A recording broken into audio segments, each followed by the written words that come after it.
welcome in. Welcome in. We'll get everyone settled in. We had an eventful day today. So I'm excited to get into this one.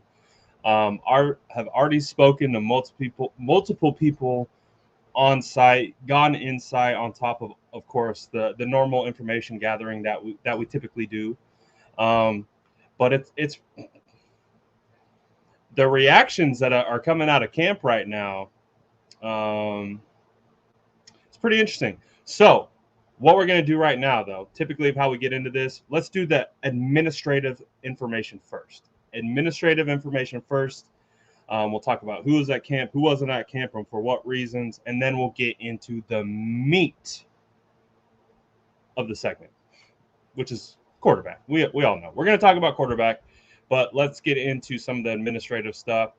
We had no Dre Greenlaw today. Dre Greenlaw was held out, precautionary. Apparently, he has a minor foot thing going on. No real information provided other than he's dealing with a minor foot. So we'll take that for what it is. He wasn't practicing today.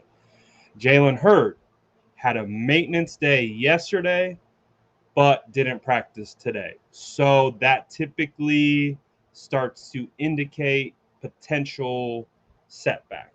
It's pure speculation at this point. I haven't seen anything come out talking about Hurd or a potential situation. I don't know. I didn't hear any of the reporters go through that. I could have missed it. But so far, I haven't heard anything on Jalen Hurd and why Jalen Hurd wasn't participating today. But he wasn't, and that's 2 days in a row. Also, another guy who got a day off for maintenance was Kittle. Kittle was off today. This seems like is going to be a pretty common theme. Again, we've talked about it based on what Kyle has said in the past. Kyle wants to ensure that this team is as healthy as possible heading into week one. That's his number one goal.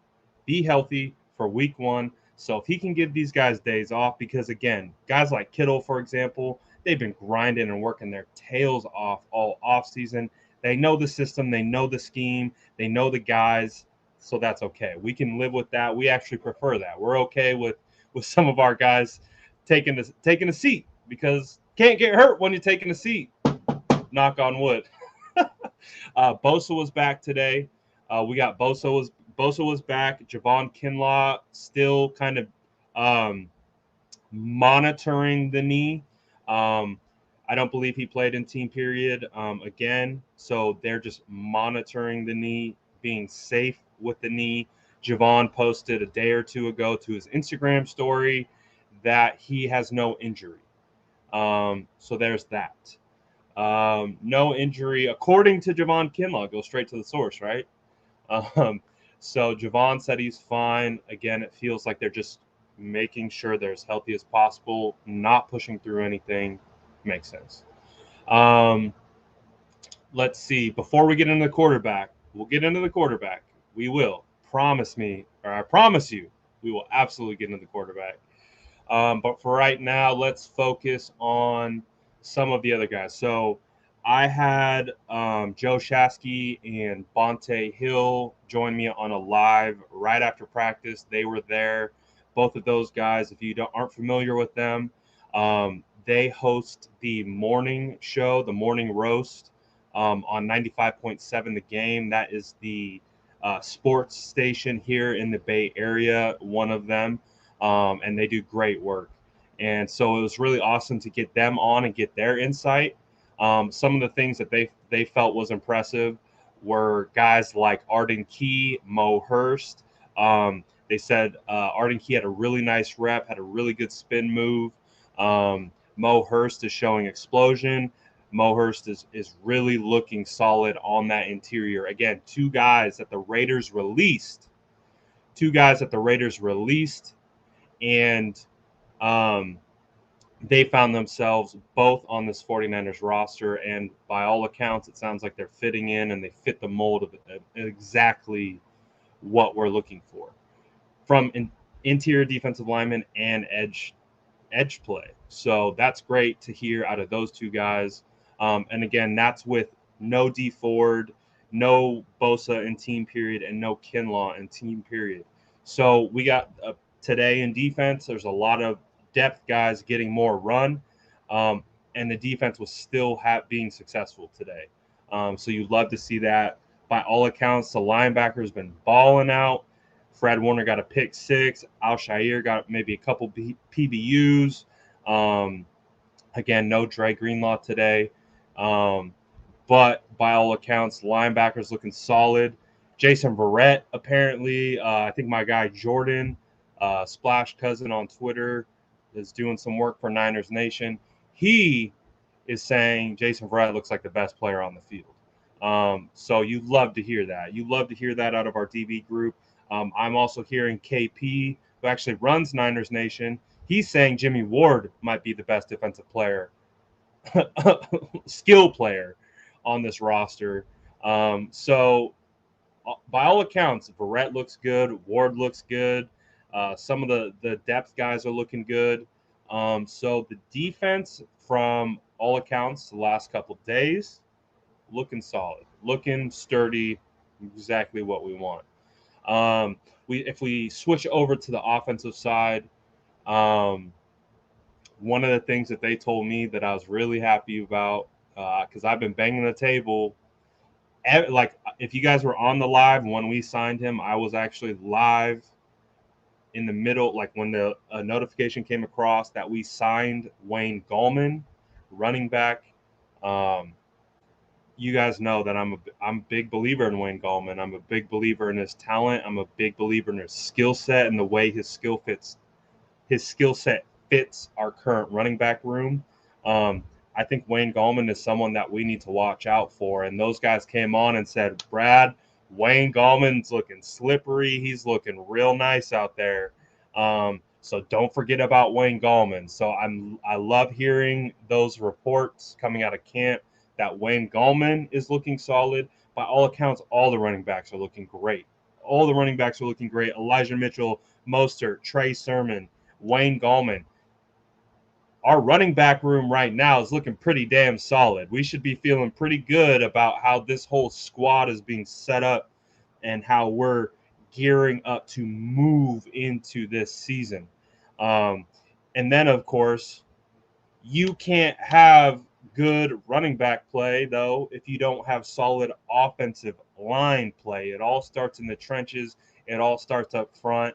And everything that we're kind of seeing out of camp, it's like that offensive line, I think, it's going to gel. It's going to take some time. Again, Alex Mack is new.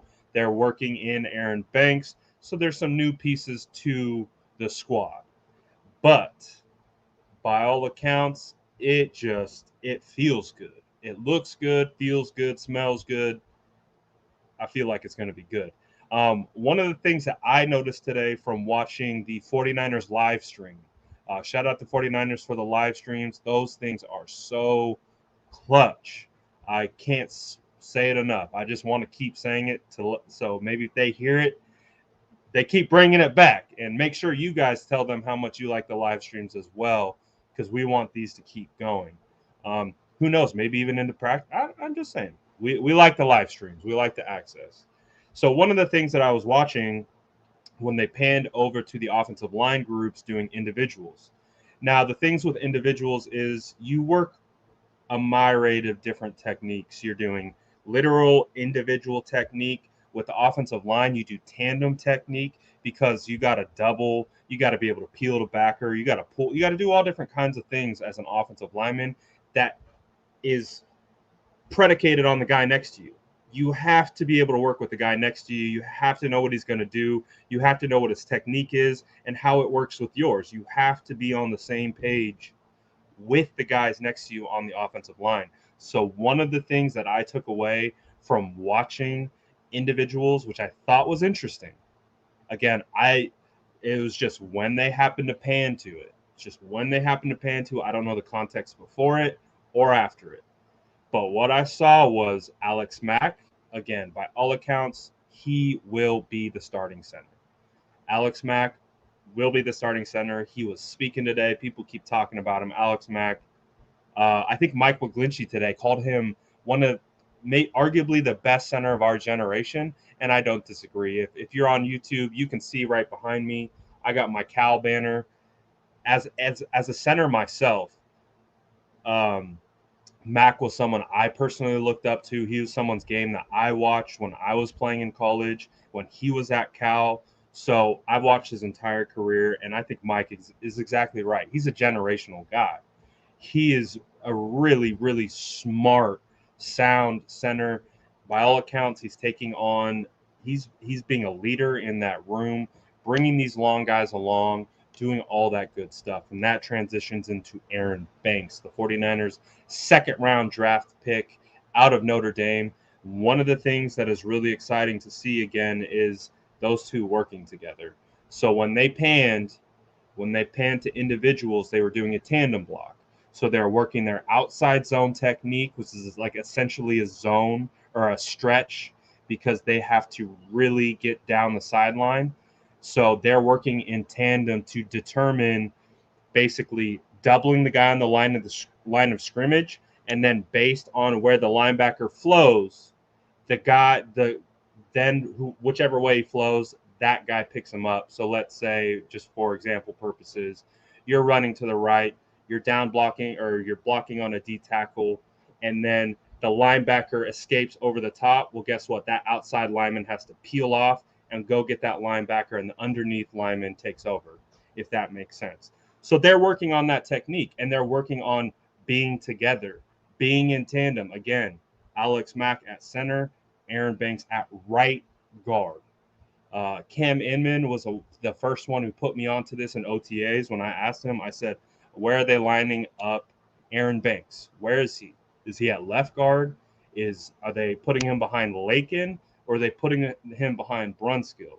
Cam told me back in OTAs they're putting him behind Brunskill, and I said, all right, there it is. That's where they want him to fit in. They want him to fit in at right guard, and again, that's what we saw today.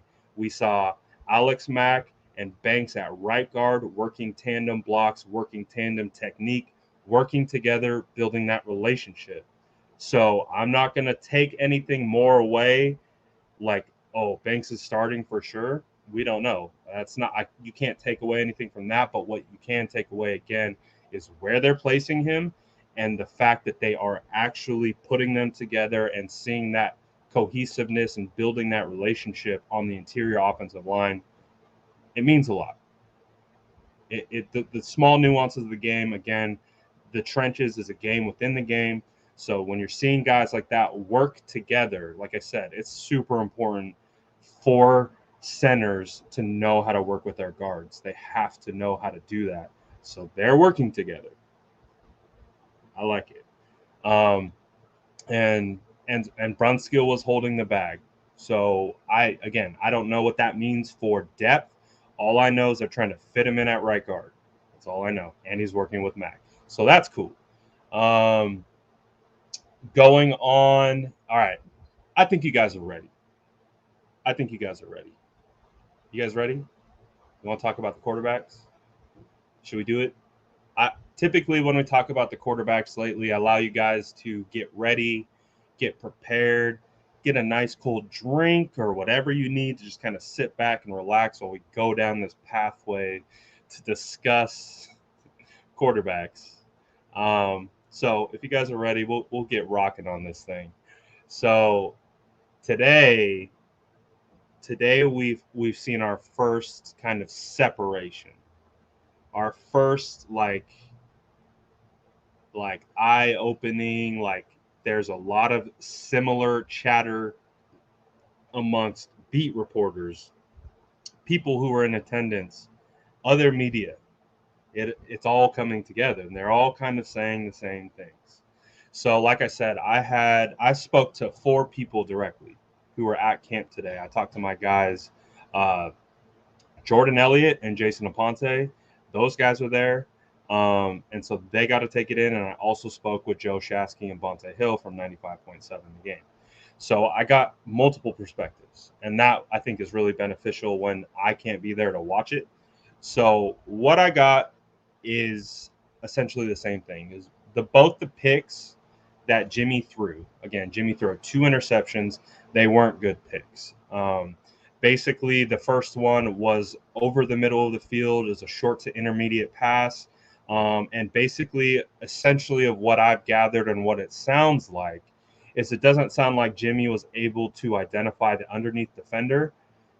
And I think, from my understanding, I could be wrong. We'll see if they release any of the clips or whatever. But from my understanding, it was a tipped pass by Aziz Al-Shair, and then Fred Warner pick six to the house. We see you, Click Gang, hashtag Click Gang checking in. We see you guys.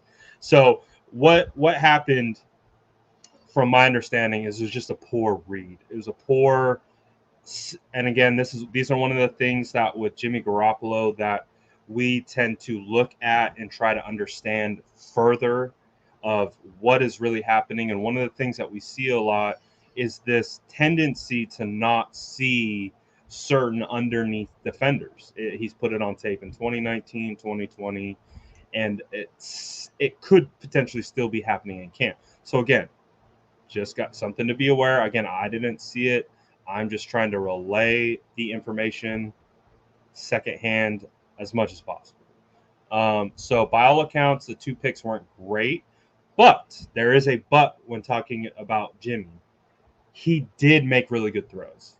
So by all accounts, based on all four people I talked to, they both said Jimmy Garoppolo made really, really good throws as well. Again, more in the 15 to 20-yard range, still short to intermediate, but he was still making good throws. He was still being accurate.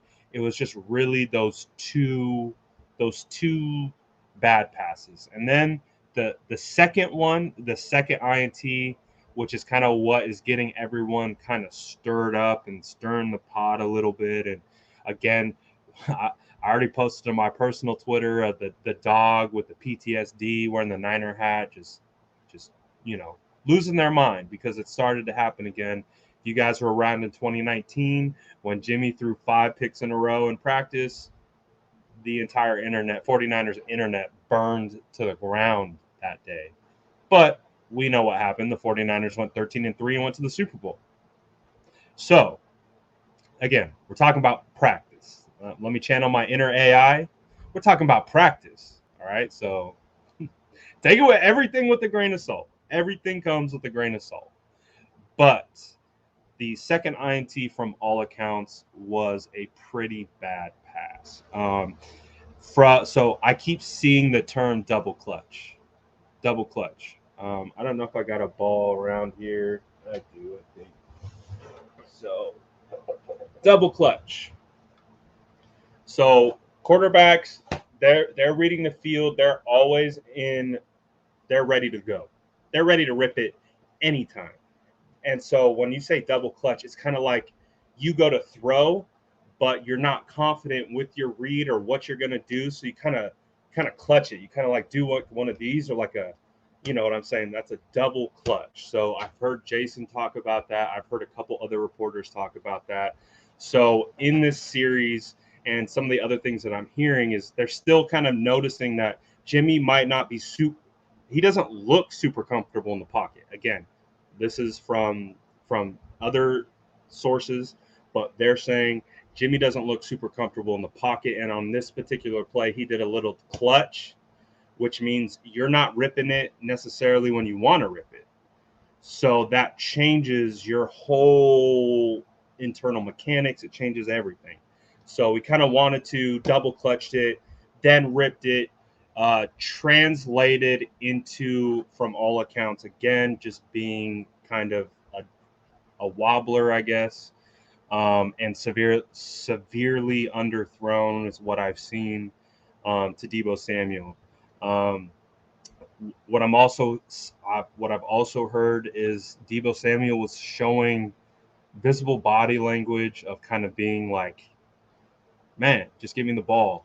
Again, secondhand accounts. So that, again, it's practice. It happens, but we have to understand the context here. We have to understand the context in which it has happened. The context is the 49ers have selected Trey Lance, number 3 overall, traded multiple first-round picks, multiple additional future-round picks to get Trey Lance into camp, meaning there's an investment, a huge investment. Trey Lance didn't fall into their lap. Trey Lance didn't just they didn't pick him at 12. They traded the future of the franchise to move up to get this person.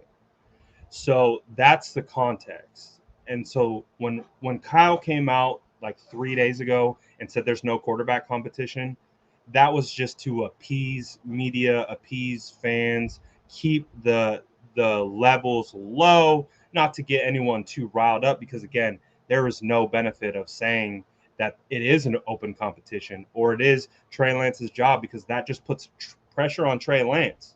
So what Kyle has done, he's taken all the pressure off of Trey Lance. He's put it on himself. He's put it on Jimmy. And now you're like, from all accounts, they're kind of opening up Trey. They're kind of opening up Trey a little bit. So what they did today is they ran 3 or 4 zone reads. So Mike McGlinchey had a great quote about this. He's like, we ran more zone read today, which is, again, 3 to 4 plays. We've ran more zone read today than we have the entire 4 years I've been here. Again, that doesn't happen without Trey Lance. And one of the reasons why Trey Lance is such an attractive prospect is the dual threat ability. And again, Kyle's talked about it. He talks about playing 11-11 football. He talks about what that does to a defense. But combined with that, Trey Lance is a pocket quarterback. He's absolutely a pocket quarterback, but he has this added ability. And you know Kyle Shanahan. Kyle Shanahan gets it cooking. He gets it dialing. You know what he's doing. He's trying to mix up defenses. He wants defenses to show him one thing so that he can run the opposite. And so that's why the zone read fits perfectly. And by all accounts, Trey Lance destroyed our defense with zone read. He couldn't be stopped. They just had no answer for it. And so that's another element that, again, it's just becomes really difficult when you're comparing Jimmy to Trey, because Jimmy can't do that. Jimmy is not capable of doing that. He can do a zone read, like he could do it, but he's not going to get out and wiggle in space. He's not going to lower it. That's a lie. He's lowered his shoulder. He did it in the Rams game. Remember, he did in the Rams game. He lowered his shoulder in the Rams game. But again, we have to understand the context here. In training camp, 2 picks, okay, maybe not a big deal, but it's a competition. I don't care what Kyle said. Football does not exist unless there is competition. So that in of itself goes against everything that is football. When Kyle says there's no quarterback competition at quarterback, that's just because he's trying to keep fans, media, and the outside pressure away from Trey. It's exactly how it should be handled. But with Trey coming in here, doing what he's doing with the zone read, and so this is the biggest thing, that when I had Shasky and I had Bonte on, what I really wanted to understand and what I wanted to know was the demeanor. So I'm big on intangible scouting. So body language, communication, nonverbal communication, everything, like the intangible, how people react when they make a mistake, what they do after they make a mistake. Those are the kinds of things that make good quarterbacks. You can have a great arm, you can have the body type, you can have all those things, but if you don't have the mental capacity to be able to handle adversity, lead men, do all these different types of things from an intangible standpoint, you're not going to be very successful in the NFL. So what I am hearing, again, coming out of camp, is that when Trey Lance steps on the field, there's a feeling that comes along with it. There is a demeanor that comes along with it. And people are seeing the teammates respond to it. People are like, these are outside people watching and telling me, like, man, this dude steps on the field. And they're looking at Jimmy, and they're still kind of seeing that indecisive kind of. Remember, we talk about up and down Jimmy.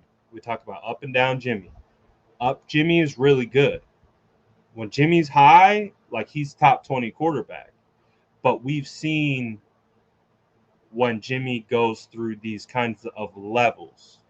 So that's what I'm hearing. Again, I'll see it on Tuesday. I'll be there on Tuesday, first day of pads. I'm super excited. I'll be there on Tuesday. I'll get my eyes on this situation. I'll finally be able to speak from my own accounts. But that's what I asked. What's the demeanor? What's the demeanor like? And they're just like, dude, he looks like a pro. Everyone's responding to him like a pro. He's running the same offense as Jimmy. Like they're not changing anything between quarterbacks. So essentially and this is kind of how I felt. You watched the QB1 episode I did about 2 weeks ago.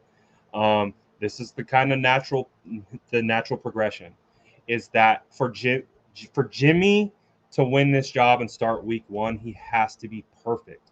And that's the unfortunate situation for Jimmy. It really is. That's really tough to ask of someone. It is. It's really freaking tough to ask of someone that you got to be perfect in order to maintain and win this job.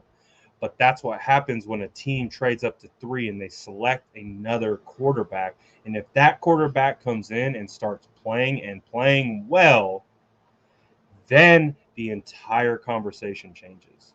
So we still got a couple days. They got a day off tomorrow, and then we'll see how, again, pads, I say this all the time. Pads is the great equalizer. You can look super damn good in shorts and a shirt. I can't tell you how many times I've been on a field with dudes in 11-on-11, 7-on-7s, whatever, blitz pickups, whatever periods you want to call it, in practice, in training camp, where dudes just look solid, like with no pads and nothing on. But the second the pads come on, they disappear. That happens more often than not. Not saying that's happening to Trey Lance, but I want to see. I want to see what happens when those pads come on, when the offensive lineman can actually block properly and use proper technique, and the defensive lineman can get after it. That's what I want to see. So, by all accounts, though, it's trending in the direction of where this situation is going. I can't emphasize enough. If you guys follow me, if you follow the page, you hear me say the same things over and over again for weeks, for months. This competition will be won in the preseason. This competition will be won when live bullets are flying. All this stuff that we're talking about right now in practice is stuff. It's just stuff to talk about.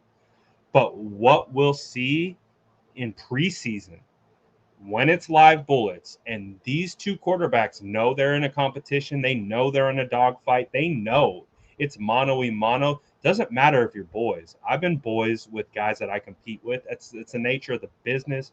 It's the nature of the game.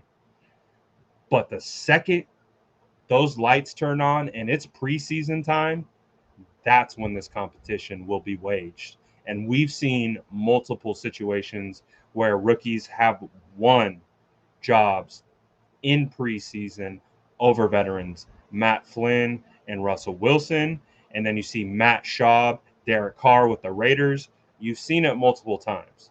So as I've been saying all offseason, we're on the natural trajectory. Go back to the QB1 episode.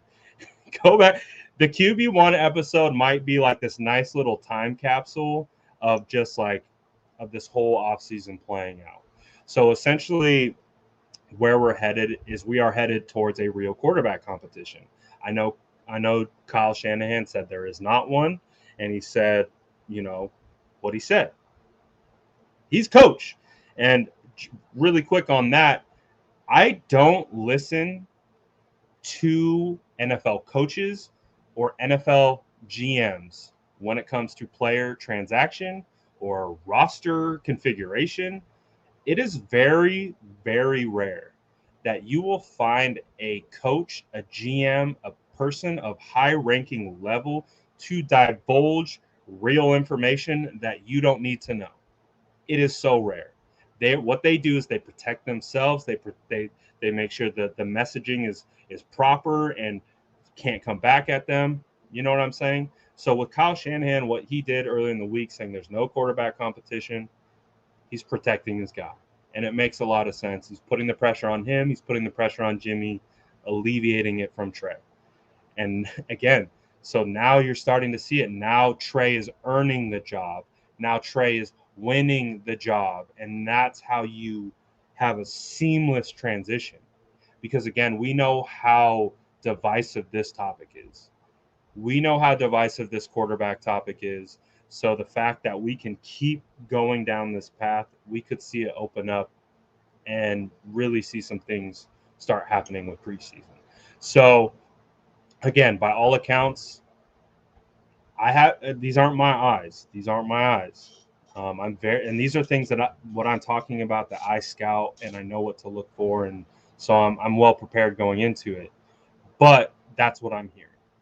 These are the things that I'm hearing, and so again, it fits the mold of this is a competition. There's no such thing as no competition in football. That doesn't exist, especially in the NFL. It doesn't exist. Everything is a competition. Everything is always a competition. These are alphas of all alphas. All they do is compete. It's all they know how to do. So the fact that, so we don't need to beat that up anymore. But so essentially how everything is working out, in my opinion, is it just really feels like this is going to really pick up here in regards to the conversation of when is Trey going to start. Again, we are, day 3. We are day 3 into training camp. And we knew this is all it would take. If you've been following along, you knew this is all it would take. And that's again, I spoke about it earlier. Jimmy has to play perfect. To win this job and start week 1, he has to be the most perfect version of himself. And so that's what we have to start looking at when you see the 2 interceptions and things like that, because that is not the most perfect version of himself. So again, it's going to be a very interesting offseason. It's going to be a very interesting offseason. There's going to be injuries throughout the league. Wentz just went down. There's going to be more quarterbacks that go down. So again, we have our aluminum hats on. We're just waiting. We're waiting because again, John Lynch said it in his press conference, and so that's what I keep referencing as well. He said when he's speaking about the locker room, he said the locker room watches who we pay. They don't listen to what we say. They only watch who we pay. And the point is that what he was talking about is like, I could come up onto this podium and say anything. The players at the end of the day are going to look at the guaranteed dollars. They're going to look at where we are spending money, because where we're spending money tells them the truth. And so again, the truth is this team and organization traded up to number 3, leveraged their future of the franchise to get Trey Lance. That is the truth. So now we just wait and see. So it is going to be an eventful next couple weeks. I've already tweeted it like weeks ago. This is the most important preseason of my life as a 49ers fan. Again, when we had Alex Smith and Kaepernick, I was at training camp when Kaepernick was a rookie. I got to see a lot of the same similarities of kind of what I'm hearing, because again, Alex Smith is that guy that was just completing the short to intermediate passes, was doing all the small things right, but wasn't wowing you with anything. And then when it was time for Kaepernick to get in, I'll never forget it. I was sitting in the end zone. They were probably about 50 yards away down the other side of the field. And it was a situation where Kaepernick is rolling out to his left. He decides to tuck it, and you see that speed. It was the first time we really got to see that Kaepernick speed. Again, he was a rookie. It was one of the first days of training camp. And he is just booking it down the left sideline. And that's when we also had Taylor Mays. And again, at that time, Taylor Mays we thought was going to be a ascending star in this league. The size, the measurables that Taylor Mays had playing the safety position, thought he was going to be great because he's super fast, super big, all those kinds of things. So when Kaepernick's running down the left side, it's basically you have one-on-one. It's Taylor Mays and Kaepernick. Both of them are staring at each other. There's about a 30-yard cushion, and what they have is the angle. So you got Taylor Mays coming at an angle, and you got Cap running at full speed. And Cap dusted him. And that was the moment where I was like, oh, damn. Like, we got something here. Like, Cap was my first ever draft crush. Obviously, you guys know if you follow about what that means to me. But he was my first ever, drafted by the Niners. And so I've kind of been through this process before. Kind of been through this process where you had like a veteran who's had a really kind of up and down career, right, in Alex Smith. Just couldn't get his footing, couldn't really get everything right. Obviously, Harbaugh takes over. The offense that they're running fits Alex Smith perfectly. And so he starts to thrive. He starts to thrive in that system. So we've seen the battle. We've seen the battle go back and forth. But the difference between Colin Kaepernick and Trey Lance, Colin Kaepernick was coming out of the pistol at Nevada. That is essentially a spread, zone read type option. That doesn't translate into the power style football with multiple tight ends, fullback, under center that Jim Harbaugh had. So that meant it took Kaepernick time to learn that. This situation is much different. Trey Lance knows how to run this scheme. He ran it in college. I don't know how many times I got to say that. Like, it might not be apples to apples the same, but in regards to complexity, in regards to what he had to do at the line of scrimmage, pre and post snap, all of it. Everything he did at North Dakota State as a 19-year-old translates to what Kyle is doing right now. And so that's why we are starting to see some of these things with Trey Lance, starting to see Trey Lance take steps further and further into the development, that because he already knows what he's doing. He doesn't have to learn how to take a snap under center. He doesn't have to learn how to turn his back to a defense. He knows these things. Things like Mac Jones are going to have to learn. Things like Trevor Lawrence are going to have to learn. It's a process. Play action is a learned skill. Taking snaps under center is a learned skill. Lance fumbled today. We had a fumbled snap from Lance, from my understanding. But again, that's not just on the QB. It's center quarterback exchange for a reason. So that's something that they're going to have to work on, and they're going to have to rep and get used to how each center snaps, because every center snaps it just a little bit different. So that's something that they're going to have to work on. But the difference with Trey Lance and him coming in right now is he's ready. He is not Kaepernick. Kaepernick needed time. Kaepernick needed seasoning. Kaepernick didn't fit what Jim Harbaugh did. Now, look, fast forward, Trey Lance fits everything. I'm talking about everything. Everything. The play action game.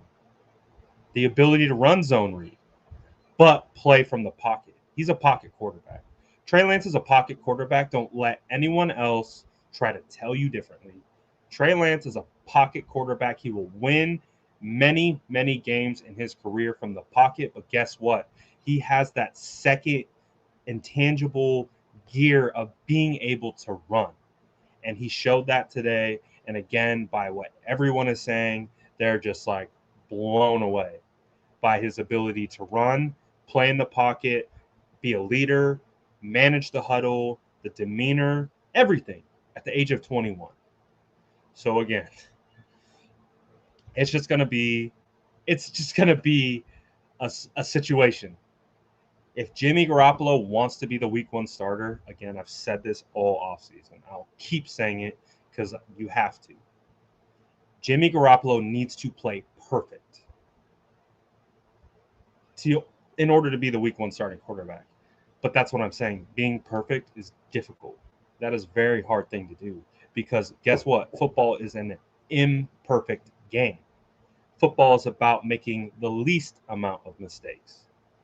So that's what we're up against. And so I really believe that if Trey Lance keeps playing at this level, keeps ascending, because that's the thing. This dude's 21 years old, so he's only going to keep developing. He's only going to keep getting better. He's only going to become more comfortable and all of those things. So, yeah, like I said, I've spoken to quite a few people who are at camp today, and they're all saying the same things. So it's gonna be a real. We're just getting started. We're just getting started. Again, pads come on Tuesday. Pads are the great equalizer. We'll really get to see a good understanding when these guys are being physical. They have a real rush coming after them. Their guys up front are really blocking and all that kind of stuff. So it's going to be exciting. It's going to be exciting. I know and Gabriel's saying that he doesn't think Trey Lance should start week 1. And again, you don't have to start him. But what you do have to do is you have to start the best quarterback. You can't play the politic game. You can't play the politic game here. You have an opportunity to lose the locker room. And so that's when I keep going back to saying, like when Shanahan said there's no quarterback competition, I rolled my eyes at it because I'm like, that's inherently like just untrue. It's inherently untrue. There's competition every snap, every mental rep, every time they drink water. It's a competition. Like, this is the NFL, the not for long league. So if you want to last, you have to compete. And so, again, these dudes are competing. And by all accounts right now, it's just a hard situation, man.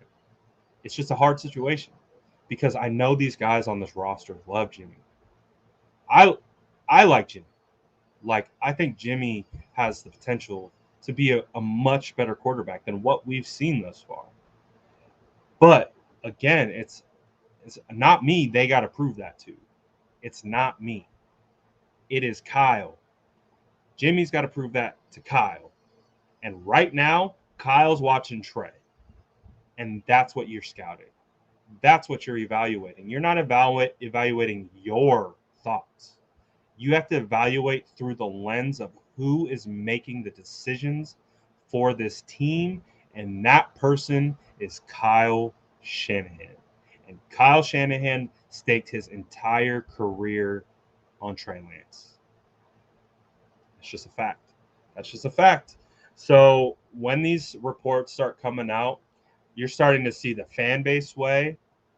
Again, remember 2 weeks ago, I'm like, yeah, I think Trey Lance is going to start week 1 before camp hit. And everyone's like, oh, you're insane. Why? You're crazy. You're trying to push a narrative, blah, blah. I'm just like, no, I'm just observing. I'm observant. And then I speak off my observations. And so now everyone else is starting to understand and starting to see it play along. And that's what we're headed into. We are headed into a grueling competition from the outside perspective. Again, Kyle might have completely different thoughts. He might have completely different views of this competition. So I don't know. We'll see. We'll really see. But I really think we'll start seeing reps being split because, again, that's what Kyle said. He said, so when it becomes a quarterback competition is when the other player starts playing better than the other person. And then the next step is splitting reps. When they split reps, that's when the quarterback competition begins. And then we'll talk about the quarterback competition. So I'm anticipating, again, pads go on Tuesday. I would say towards the end of that week, maybe a week after that, maybe kind of heading towards preseason, I think they're going to start splitting reps if they're not already. I mean, we're seeing Trey Lance complete passes to Kittle, to Debo, to Aiyuk. He's playing with ones.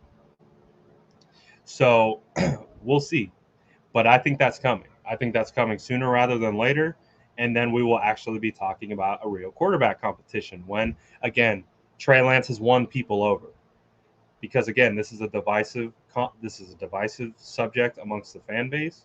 So you can see how they're playing. They put the pressure on Jimmy and they put the pressure on Kyle. Took all the pressure off Trey, and now people are viewing Trey objectively. And now you're seeing the opinions sway as a result. It's fascinating. It's fascinating. I love Kyle. Kyle, call me. I love your work. Big fan of your work, Kyle. Kyle's that's one of the things that I noticed about this front office, Kyle Shanahan, the way they operate press conferences, the way they operate messages, it's deliberate. It's for a reason. It's targeted. They are smart people. These are smart human beings. So they know exactly what they're doing. So that's kind of how I view it. That's how I view it.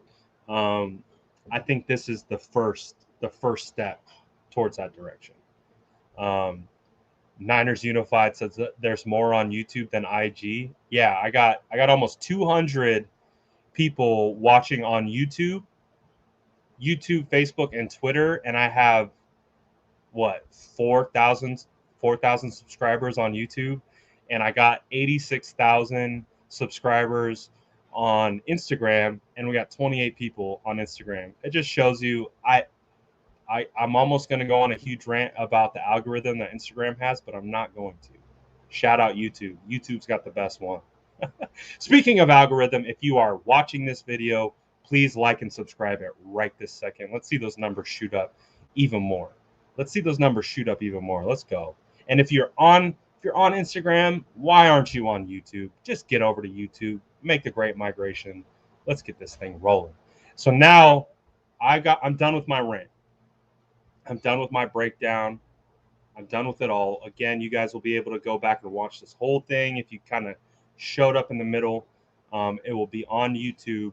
But now is typically the part of the lives where I flip it over for questions. If you guys want to talk about certain things, and then we will take it off. Let's go, Niner by nature. That's what I'm talking about. Appreciate you big time.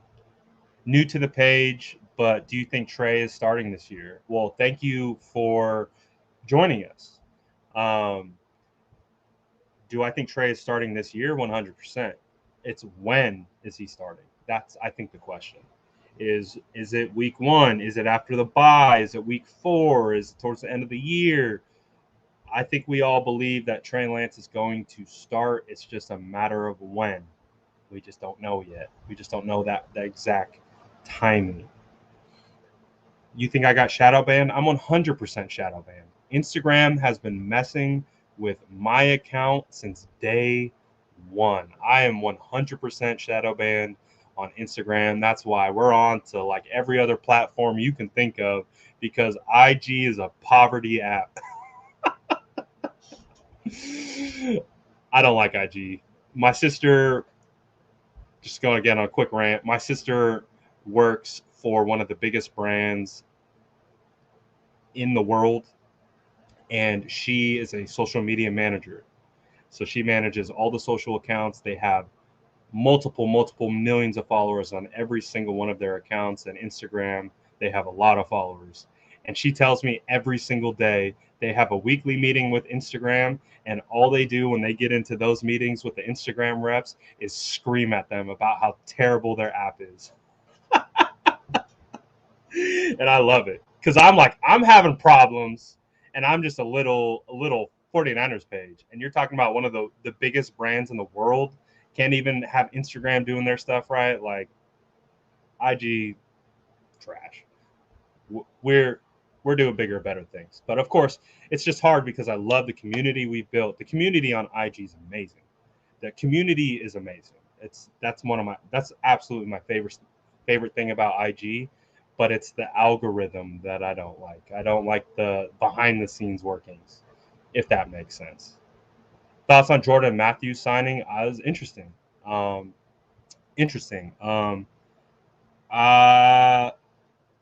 I've definitely heard some information kind of behind the scenes surrounding that whole situation of bringing in a new tight end. I'm not going to name his name.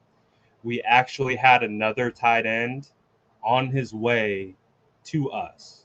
He was on a connecting flight to the Bay to come like work out and do all that stuff with the 49ers. And while he was waiting for his connecting flight, he got a call from another team that he was previously on, and then he hopped back on the plane and went back to where he came from. And then the 49ers signed Jordan Matthews. So a little behind the scenes, a little like interesting, and there's a little bit more information behind it, but I am not going to go down that road and talk about some other things that was being said. But that was interesting. There was another tight end that was on his way over here, and he got called back on literally on his way, going to make a connecting flight to the Bay Area. He got rerouted back to another team. Pretty interesting. Pretty interesting. But then Matthews comes. Matthews comes in. He's playing tight end now. So this is one of the interesting things about Matthews. He's worked out with Trey Lance. He worked out with Trey Lance at his pro day. You guys remember that? So I talked to River Craycraft before training camp started. River was one of the guys that was working with Trey Lance prior to going to the pro day because they were trying to like install the plays and try and install certain things of like what Kyle's looking for and all that kind of stuff. So River was on hand to help with that kind of stuff, and he was his receiver, and he helped him prepare before his pro day to be with the 49ers. But I did think it was interesting that at the pro day that the 49ers ran for Trey Lance, Jordan Matthews was out there catching passes. He was out there working with Trey, out there executing the pro day with him. So fast forward to about a month ago, Jordan Matthews is at tight end U with, George Kittle, my guy Josh, and Jay Holt doing that whole thing. QP's out there. So Jordan Matthews goes out there, and he's working as a tight end with tight end U. And then again, I talked about the situation. There was another tight end on his way. He got rerouted, called back to sign with the other team, and then they shift to Jordan Matthews. It is interesting because the two tight ends have extremely different skill sets. One was a blocking tight end, and of course, Jordan Matthews was a receiver and is a former receiver. So that is interesting knowing that information. So there's two different styles of tight ends. But I don't know with Jordan Matthews. Honestly, I don't know because, again, you got Ross Dwelley. I really like Ross Dwelley. I really would like what Ross Dwelley brings to this team. In regards to Charlie Warner, he's been busting his tail with George Kittle all offseason. So I don't know. You got Josh Peterson here. And then, they clearly bring in another tight end. So we'll see. He's going the Kelvin Benjamin route. Kelvin Benjamin, man, what a sad story that guy is. Thoughts on our recent draft running back? I love our running back room. I think our running back room is fantastic. I think it's super underrated. The depth is amazing.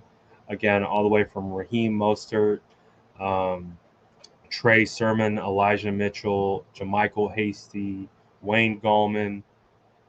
Jeff Wilson's hurt, but if you had Jeff Wilson in this mix, that would be an insanely deep room.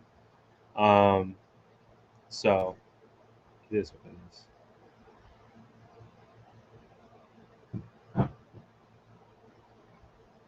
Never get a question. The responses are too loud. Someone saying they don't like how the press conferences works because you can't hear the questions being asked. Something I don't know how they do that. But yeah, So I like the running back room. I think the running back room is legit. Tim Harris, someone saying Tim Harris, dark horse to start. We'll see. We'll see. I just want to make the roster first and see him get on the field. Just haven't seen enough from Tim Harris to be able to say one way or the other. Just don't know. Just don't know one way or the other. Let's do a couple more questions. What's the word on Trey Sermon? So far, so good. Everything it sounds great. Everything all the little clips I've seen, they look good. He looks like he's going to be a dog for us. So him, Wayne Gallman, Mostert, Elijah Mitchell. We got a solid running back room.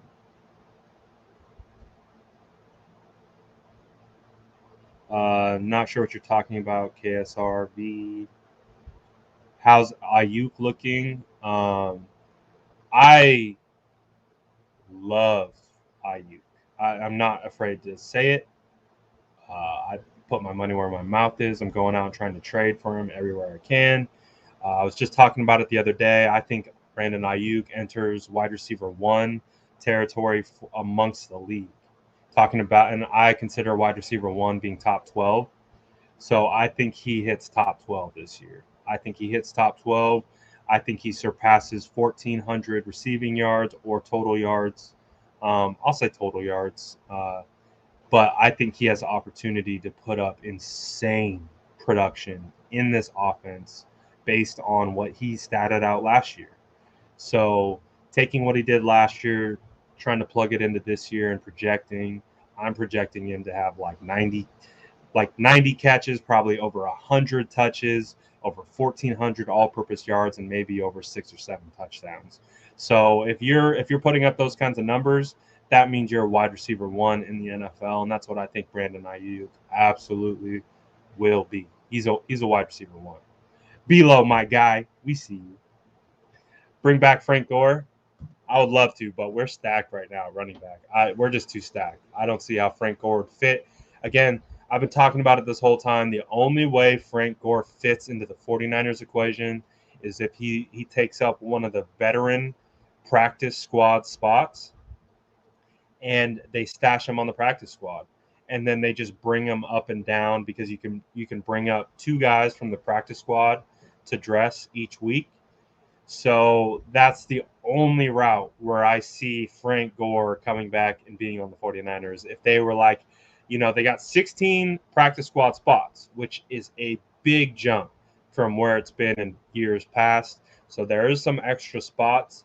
So that would be super cool. I know Jed York talked about he asked Gore about his evaluation of Lance. So yeah,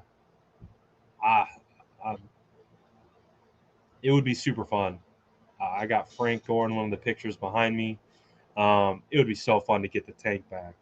Just kind of like, remember what Seattle did with Marshawn Lynch? I know they're different players and are at different parts of their career. But in 2019, when Seattle brought Marshawn Lynch back and they were running on the goal line and stuff like that would just be so fun. Just to get Frank Gore back, get him into Levi's Stadium, throw him, hand off the ball on the 1-yard line, have him score a touchdown, and just watch the whole stadium lose their mind because Frank Gore is one of the most beloved players of my lifetime from this fan base. So that would just be a lot of fun.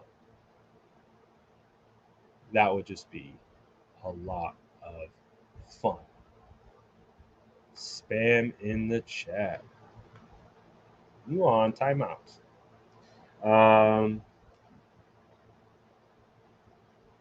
You will be getting a Jimmy Ward jersey. Are you telling me? So, yes, Kenyon, I think you're right. I think the most realistic outcome, unfortunately, is Trey Lance Frank Gore, if he comes back to the Niners, it's most likely on a 1-day contract to retire. This team's too stacked right now. So we'll see. We'll see.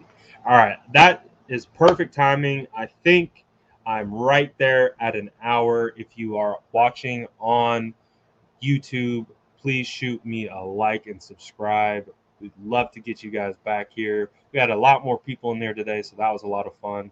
We're going to keep doing this every time that there's a practice. Similar things will happen during the season. I will be at practice on Tuesday. Tuesday will be the first padded practice of the year, so I'm super hyped about that. No practice tomorrow. We all get the day off tomorrow. You ain't going to see my face tomorrow. We're all going to take some time off. Y'all recover, relax, do what you need to do to get right, because when Monday comes back, we're getting ready for pads, and that's real training camp. That's when real training camp starts, is when the pads come on and we start hearing those things pop again. So Tuesday's going to be a lot of fun. Tuesday's going to be a great show. So be back. We'll keep doing this. I appreciate all you guys, as always, interacting, asking questions, commenting, everything. It makes these shows really, really fun. So we'll be back to do it all again. And in the meantime, you guys have a great rest of your day. Appreciate you all.